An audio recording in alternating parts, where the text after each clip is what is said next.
Ky revolucioni i flamingove ishte në një farë mënyrë pike e vlimit, ishte pakënaqësi e madhe akumuluar ndër vite. Ishte atëre kur ishte kapaku, si thuash,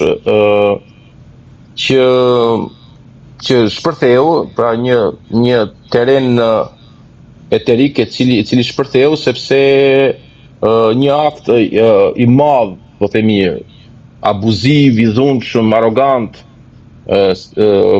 me simbolik në flamingo e bëri që të përfaqësoj pakënaqësitë e shumë qytetarëve dhe si e tillë aty të mos ishte vetëm një revolt për mbrojtjen e ambientit, mbrojtjen e pasurisë kombëtare, natyrore dhe refuzimin që për hir të leverdive, interesave personal që kryeministri ka për t'u afruar me shpinë e bardhë,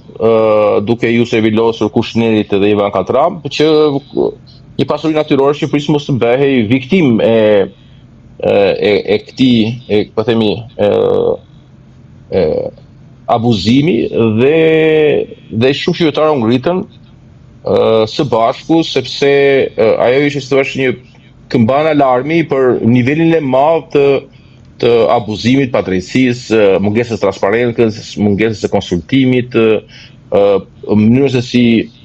kryeministri vepron me pasuri natyrore si ta kishte pronën e vet, me mënyrën se si interesat e vendit shiteshin për fati politik personal të kryeministrit. Pra ishte një konglomerat faktesh dhe arsyesh pse njerëzit të ndier të nëpërkëmbur, të abuzuar, po edhe të pabarabart faktikisht janë ngritur, sepse aty u pa që policia ishte dërguar për të mbrojtur një rrethim të palishëm, ku punonin makineri në mënyrë të palishme dhe ku mbronin madje roje private, të cilët në sytë e policisë kidnapuan morën peng njërin prej protestusve, troqën zvarr në sytë e kamerave me atë lloj arrogancë dhe dhune dhe egotismin. Pra ishte ky, si thua, manifestim ekstrem, i cili e shpërtheu, si thua, këtë pakënaqësi. Dhe solli në këtë val protestas, të cilat një temë lokale e bën temë qendrore. Dhe mobilizuam madje edhe mediat ndërkombëtare dhe marrëdhënësforën.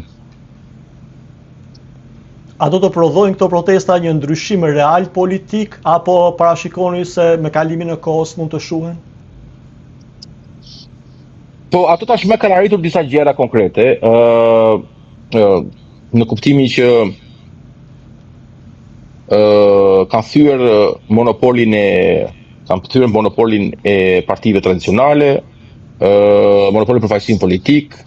Për herë të parë pas vitesh një kaos kombëtar ngrit jashtë kontrollit të partive tradicionale, detyruar ato të reagojnë në një agjend që nuk e kishin vendosur vetë. Po ashtu treguan se pra ky është një arritje e madhe. Ato thyen monopolin e ekskluzivitetit, pra duopolin mes dy partive, po edhe monopolin e menaxhimit të zemërimit që kishte Partia Demokratike. Bile treguan që Partia Demokratike nuk përfaqëson tamam zemërimin e qytetarëve, prandaj ata u detyruan të dilnin në rrugë. Madje për thyrjen e këtij monopoli së pari dhe më së shumti u sulmuan pikërisht nga Partia Demokratike, që i quajti soroist, i quajti përfaqësues Serion Veliajt, e madje organizoi dhe anti-mitingun e parë për t'i eklipsuar. Kështu që së dyti pastaj theu edhe monopolin e mediave, se mediat fillimisht urpoqen të mos e raportonin edhe ta injoronin edhe mos e trajtonin të çështje, mirë po nga një anë rrjetet sociale, mediat alternative online, mënyra se si u shpërndau, bë virale në internet, dhe nga ana tjetër pastaj edhe mediat ndërkombëtare bën që pastaj këto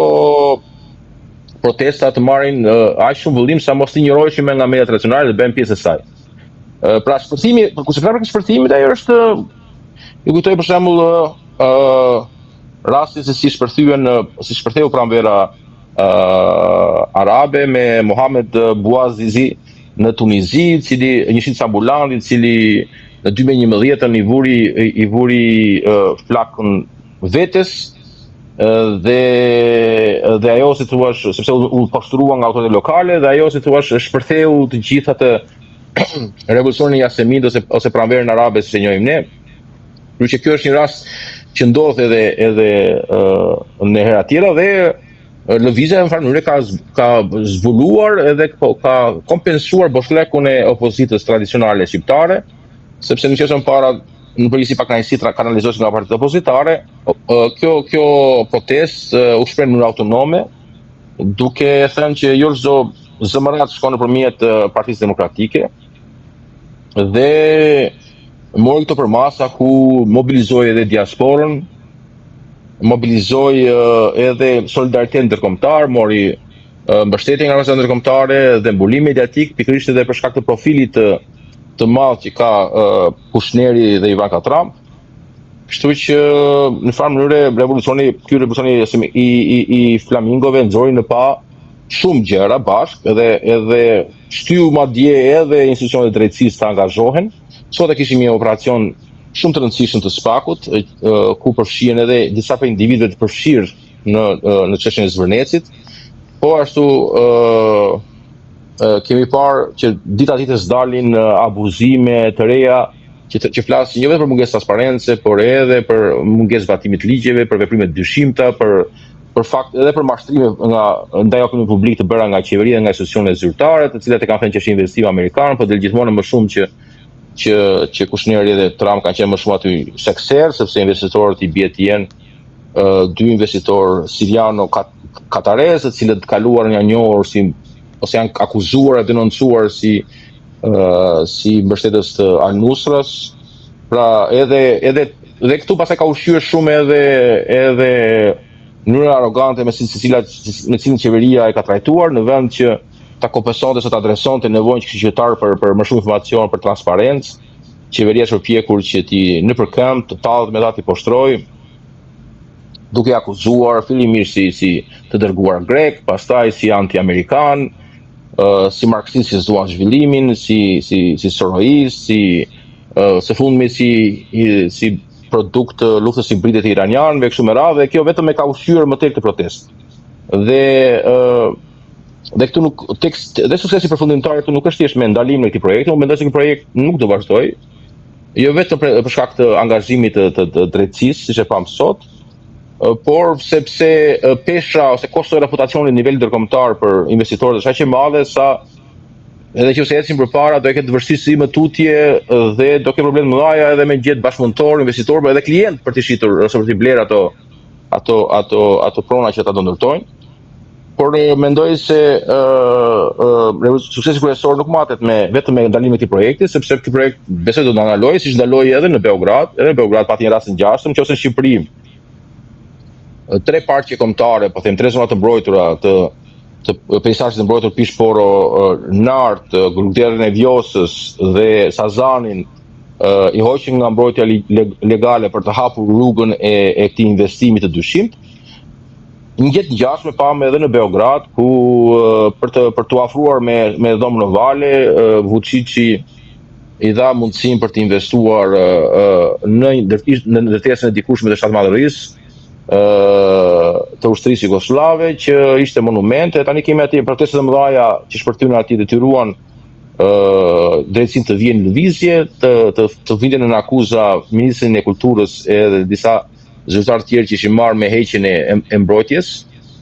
institucionale ndaj monumentit dhe detyruan atje Kushnerin që të rriqet. Besoj se njëjta gjë do ndodhi edhe këtu. Protesti vërtet i Revolucion Flamingove nuk është thjesht ndalimi i këtij projekti, por është nëse do lëri prapa një kulturë të re qytetare, një praktikë të re, një brez të ri të rinj të gjeneratës Z që deri dje kanë qenë indiferente ose kanë parë të vetëm mënyrë për të angazhuar ose për të kontribuar në vend e kanë parë duke emigruar, mund të jenë një brez i ri i ardhshëm, njerëzish aktiv politik që edhe mund të ndërmarrin organizata ose parti politike të reja. Pra, mendoj se kjo do të situash testi vërtet, nëse kjo protestë do krijojë një frym të re të ndjeshmërisë në opinion publik, që vë gjithë elitën e vjetër politike, PD dhe PS bashkë, e vë në një presion dhe në një alternativë, pra duke paralajmëruar ose duke dhënë sinjale që eventualisht ata janë duke humbur rolin dhe eventualisht Shqipëria është duke hyrë në fazën e re, duke dhënë fund të tranzicionit postkomunist.